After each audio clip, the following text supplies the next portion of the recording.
નમસ્કાર મિત્રો, એબી જલાલજી એજ્યુકેશનલ ચેનલમાં તમારું હાર્દિક સ્વાગત છે.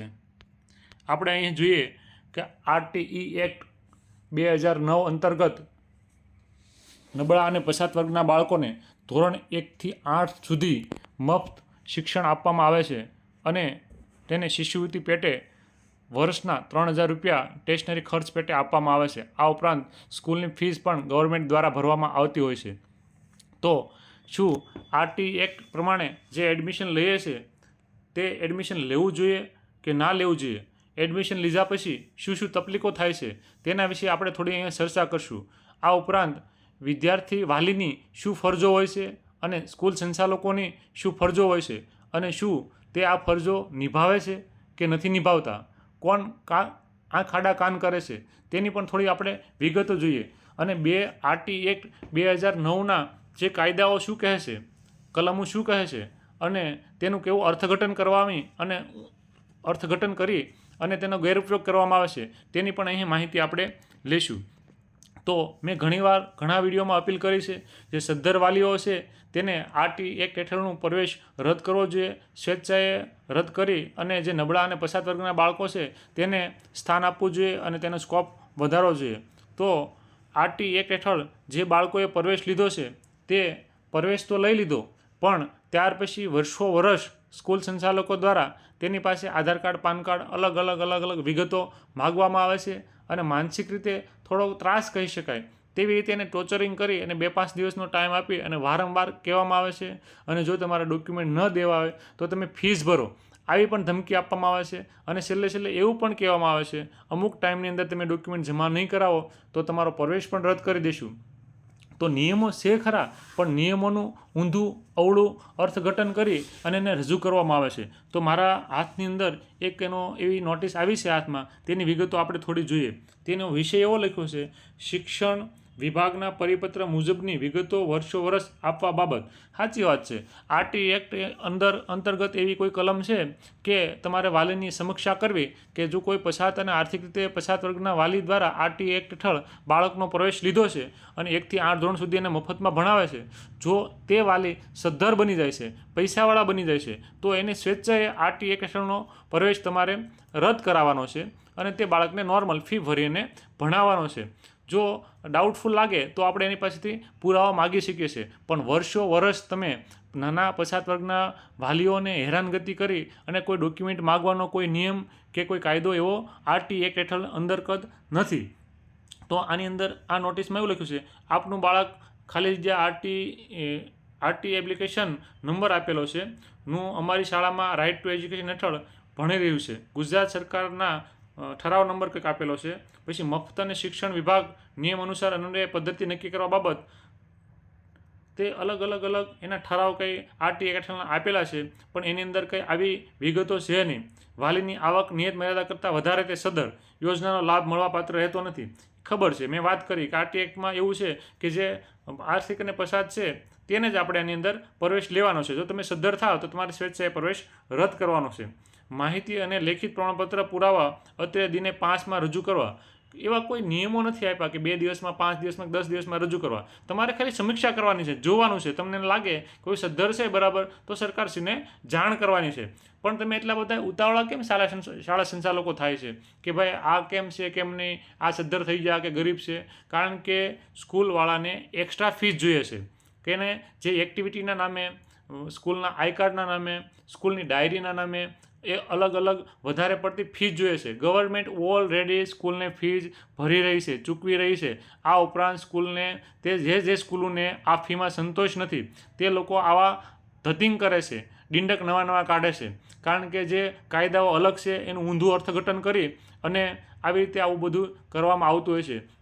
જો કદાચ ખ્યાલ ન હોય કોઈને તો હું કહી દઉં તમને કે આરટી એક્ટ જ્યારથી બહાર પડ્યો ત્યાર પછી એક વિદ્યાર્થી સાથે અને વાલી સાથે આવું વર્તન થતાં એક સુપ્રીમ કોર્ટની અંદર રીટ થયેલી અને તે રીટ પ્રમાણે સુપ્રીમ કોર્ટે સંજ્ઞાન લઈ અને 2009 પછી 2012ના વખત પરિપત્રો આપી અને ખાસ કરીને વિદ્યાર્થીને વાલીની ફેવરમાં ઘણા બધા પરિપત્રો અને ચુકાદાઓ આપવામાં આવ્યા છે કે તમે કોઈ વિદ્યાર્થી સાથે કે કોઈ વાલી સાથે આરટી હેઠળમાં ભણે છે તો એ બાબતનો જાતિવાદ ન કરી શકો, વારોતારો ન કરી શકો. સ્કૂલની અંદર જે પણ એક્ટિવિટી ચાલતી હોય તે બધી એક્ટિવિટીમાં આરટીનો વિદ્યાર્થી ભાગ લઈ શકે છે અને તમે તે વિદ્યાર્થીને તે એક્ટિવિટીથી અલગ ન રાખી શકો.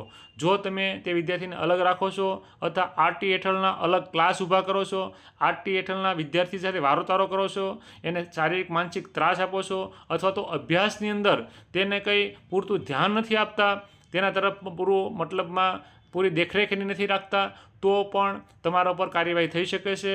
એની અંદર સ્કૂલનું રજિસ્ટ્રેશન પણ રદ થઈ શકે છે. એવો આરટી એક્ટ 2009ની અંતર્ગત નિયમો આપેલા છે. તો જો તે નિયમો તમે ફોલો કરો છો, સ્કૂલ સંચાલકોએ ફોલો કરે છે, તો એ બાબતમાં કોઈ ધ્યાન આપતું નથી કે પોતે નજરઅંદાજ કરે છે. કોઈ સંચાલકો પૂરા ફૂલફિલ નિયમો કરતા નથી, પણ જે વાલીની વિરુદ્ધમાં, વિદ્યાર્થીની વિરુદ્ધમાં થોડા પણ નિયમો છે તો એને સચોટપણે એકદમ સ્ટ્રિક્ટલી ફોલો કરાવવાનું તે બરાબર યોગ્ય નથી. તમે સમીક્ષા કરો, જે વાલી સદ્ધર છે એવું લાગે એની માહિતી આપો, એનો પ્રવેશ રદ કરાવો. પણ જે નાના પછાત વર્ગના જે બાળકો છે, જે વાલીઓ છે, જે ખાધાનું કરે છે, આવાસ જેવા મકાનમાં રહે છે, જેની પાસે કંઈ ગાડી ફોર વ્હીલ કે કંઈ નથી, પોતાની આવક પણ લિમિટેડ છે, તો એવા વાલીઓને વારંવાર વર્ષ પ્રેશર કરવું, વારંવાર ફીની બાબત કેવી, એક્ટિવિટીની ફીઝ માગવી, તે બરાબર નથી. માનવતાના ધોરણે તમે જુઓ તો પણ એ બરાબર નથી. જે સ્કૂલોની અંદર સ્કૂલની ફીઝ ધોરણ વાઇઝ 9, 10, 8,000, 12,000 હોય છે, તે સ્કૂલવાળાને આરટી હેઠળના પ્રવેશના વિદ્યાર્થીઓ જોવે છે, સામેથી બોલાવે છે.